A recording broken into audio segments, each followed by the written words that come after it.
kepada para mahasiswa yang merindukan damai suara yang hamdan kepada rakyat yang kami.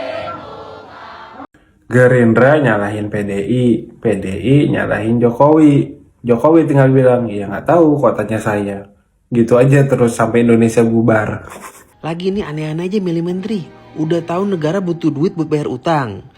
Udah tahu nargetin pertumbuhan ekonomi 2 digit. Kok masih pakai menteri keuangannya dia lagi. Ini kan ibu udah 3 periode begitu-begitu aja. Undang-undang kenaikan PPN 12% itu yang minta adalah Presiden Jokowi. Tapi karena saat ini lagi kesusahan, daya beli menurun, harga dolar meroket, IHSG terjun bebas, itu nggak ada urgensinya untuk tetap maksa naikin pajak PPN tadi. Terus solusinya apaan? Tanya sono sama Jokowi. Dia biang kerok keuangan negara kita jadi ancur-ancuran. Assalamualaikum warahmatullahi wabarakatuh. Kembali lagi di channel Prayoga Muhammad. BEM seluruh Indonesia gelar demo tolak PPN 12% di Istana Negara hari ini. Kita bisa melihat ya beritanya bertebaran ya, di sosial media pun ada. Di media mainstream juga banyak teman-teman semua, dan ini kita akan melihat. Aliansi mahasiswa yang tergabung dalam Badan Eksekutif Mahasiswa seluruh Indonesia akan melakukan aksi unjuk rasa menolak kenaikan pajak pertambahan nilai PPN 12% di depan Istana Merdeka. Adapun aksi unjuk rasa ini dijadwalkan digelar mulai pukul 15 WIB ya, jam 3 tadi ya teman-teman semua. Dan sudah berkumpul, sudah terjadi demonya.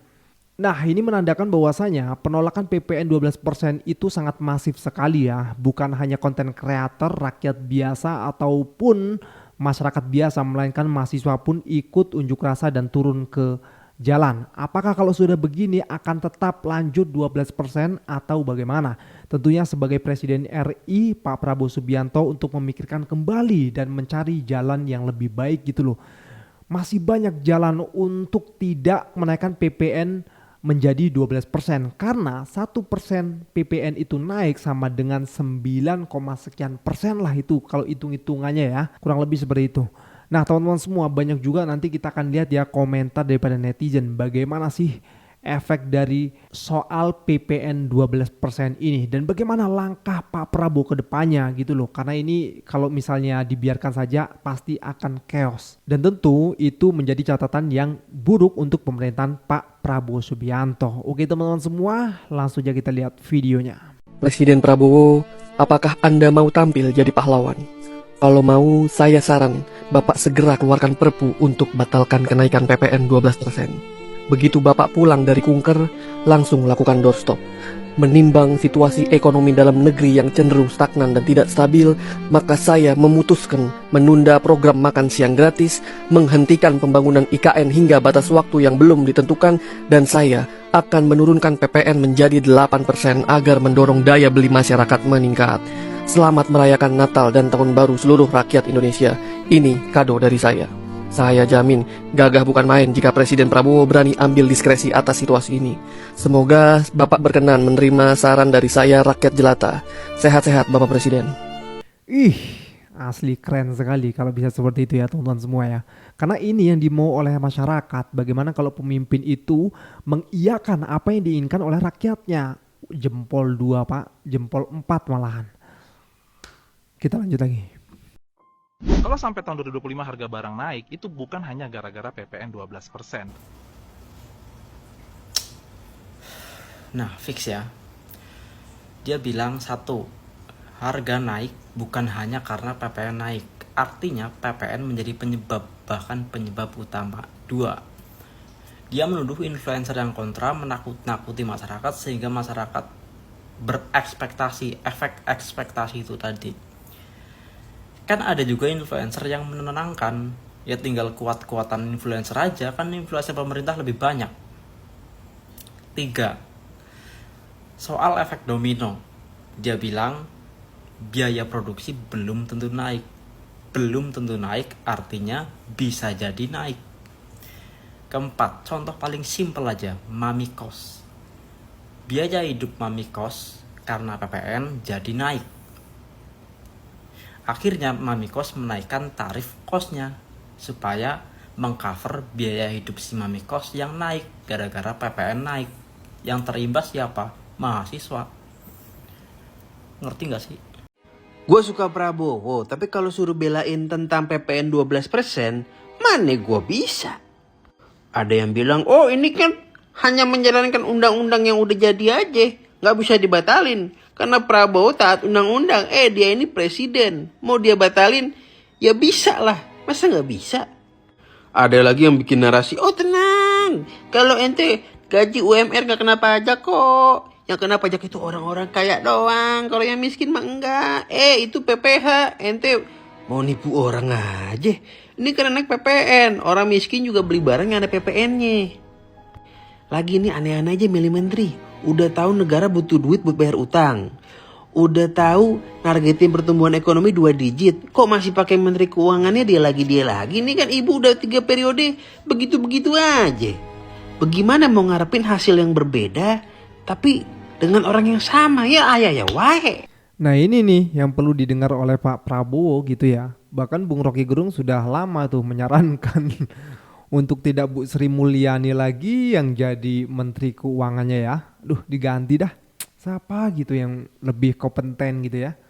Nggak usah keluar-keluar soal PPN naik jadi 12% dan nyala-nyalain pemerintahan yang era sekarang. Cari tahu dulu mbaknya, cari tahu dulu dari mana ceritanya presiden ngajin perpu ke MK. Presiden itu ngajin perpu ke DPR ya, nyuruh orang belajar, mbaknya belajar nggak? Ayo belajar dulu lah. Presiden tuh ngajin perpu ke DPR, baru nanti di DPR rapat nanti buat dibahas apakah disetujui atau enggak. Ya kalau nggak disetujui PPN itu bakal jalan, ya kalau disetujui bakal berubah gitu ya mbak. Terus kalau ke MK itu masyarakat atau organisasi yang merasa dirugikan baru ke MK ngajin judicial review. Oke, paham ya paham. Jadi tolong dan emang bener siapapun presidennya bakal berlaku, belum tentu juga. Misal presidennya nanti ngajin perpu dan DPR-nya ngesahin, bisa banget. Jadi tolong jangan menggiring opini yang menyesatkan ya. Jadi tolong ini lagi panas. Ya mungkin kalau saya ada salah mohon. Karena pasukan bucinnya Mulyono lagi berusaha ngebelokin cerita tentang kronologi rencana kenaikan PPN 12%, sekarang gua bakalan ngelempengin lagi. Poin pertama, undang-undang kenaikan PPN 12% itu yang minta adalah Presiden Jokowi.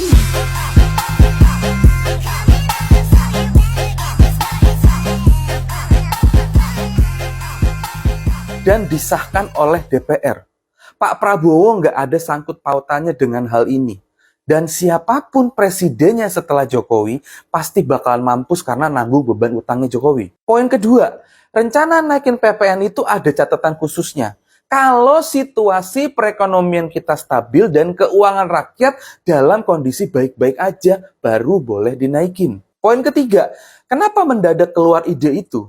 Karena waktu itu kondisi keuangan kita relatif stabil, APBN kita aman, dan keuangan masyarakat mulai naik. Poin yang keempat, gua rasa kita semua bisa ngelihat si Jokowi nguras duit APBN kita untuk ngebagi-bagiin bansos yang terindikasi buat nyogok suara rakyat untuk milih anaknya.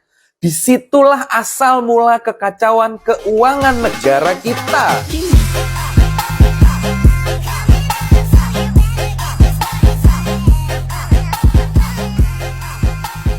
Dia nggak mikir panjang, sampai akhirnya APBN kita dari yang semulanya aman, terus sering surplus, langsung ngedrop jadi defisit. Poin kelima, dengan APBN yang udah defisit karena duitnya dikuras sama Jokowi buat bansos dan kepentingan nggak jelas lainnya, mau nggak mau, cara untuk ngisi kas negara lagi ya dengan naikin pajak PPN itu. Berarti akar permasalahannya sampai negara nggak punya duit dan mau meres rakyat dengan pajak, itu karena Jokowi. Bukan karena PDI Perjuangan, bukan pula karena Gerindra ataupun parpol lainnya. Si Jokowi dari beberapa tahun lalu udah tahu kalau PPN bakalan naik di tahun 2025. Harusnya dia bisa menggunakan duit negara dengan bijaksana di sisa masa jabatannya. Kalau seandainya si Jokowi bisa pakai duit negara dengan bijak dan gak seenak EDW, kondisi perekonomian kita di tahun 2024 ini mungkin akan baik-baik aja. Terus di tahun 2025-nya baru naikin PPN. Gua rasa rakyat juga bakalan fine-fine aja. Tapi karena saat ini lagi kesusahan, daya beli menurun, harga dolar meroket, IHSG terjun bebas, itu nggak ada urgensinya untuk tetap maksa naikin pajak PPN tadi. Terus solusinya apaan? Tanya sono sama Jokowi. Dia biang kerok keuangan negara kita jadi ancur-ancuran. Apa lo? Gue kesel deh sama anggota DPR dan partai politik yang soal isu PPN 12% ini malah pada lempar-lemparan dan malah pada cuci tangan. Kok kayak bocil?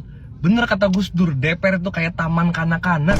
Ini dulu diinisiasi PDI lah, ini dulu apalah. Rakyat nggak peduli bos, seriusan deh. Toh dulu kalau kita flashback, ini semua Jokowi yang mulai PPN 12% ini. Harusnya sekarang parpol tuh kompak buat nolak PPN 12%. Toh Jokowinya udah nggak ada.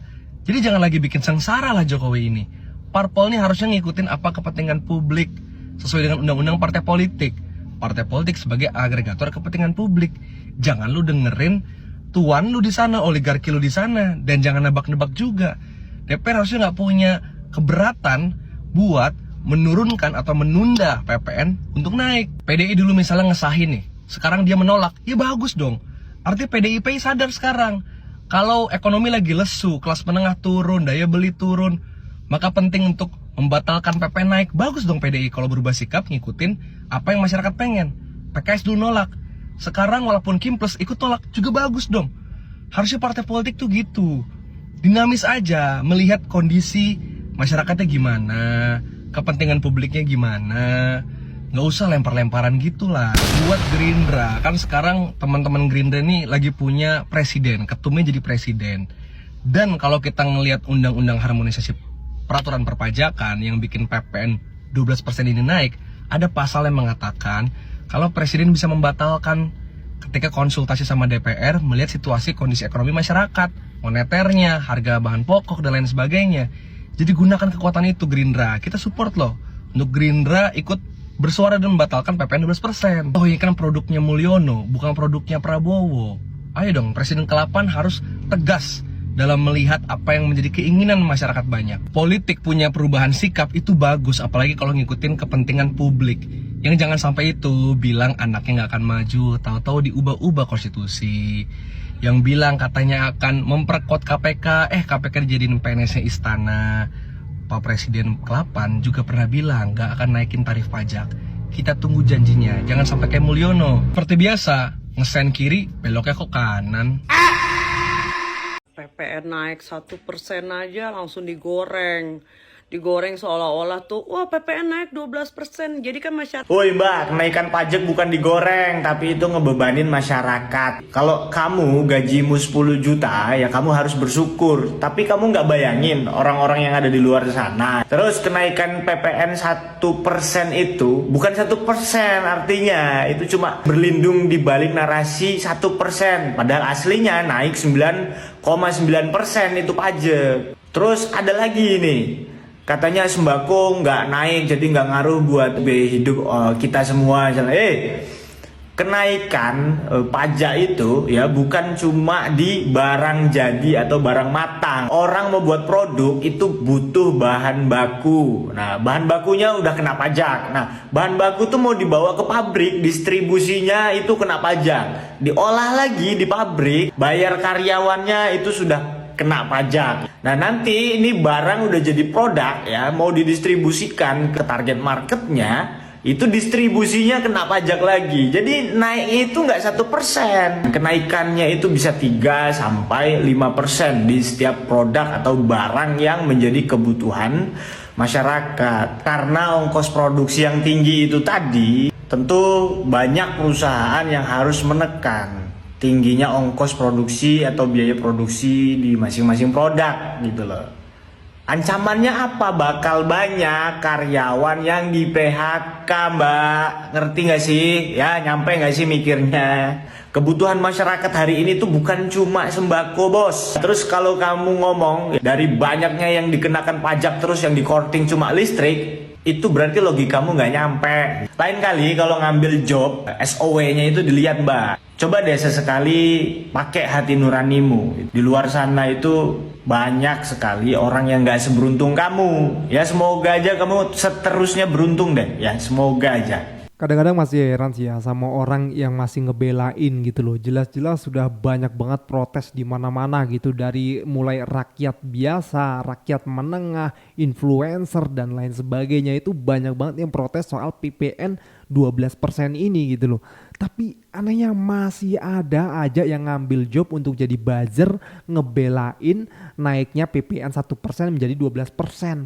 Kocak, ini kocak. Oke teman-teman semua, mudah-mudahan setelah melihat video yang tadi, pikiran kita menjadi lebih terbuka ya teman-teman semua. Dan lebih tahu gitu loh, mana yang harus diikutin dan mana yang gak harus diikutin, dan mana yang harus diturunin gitu ya. Sekian dari gua, Prayoga Muhammad. Wassalamualaikum warahmatullahi wabarakatuh.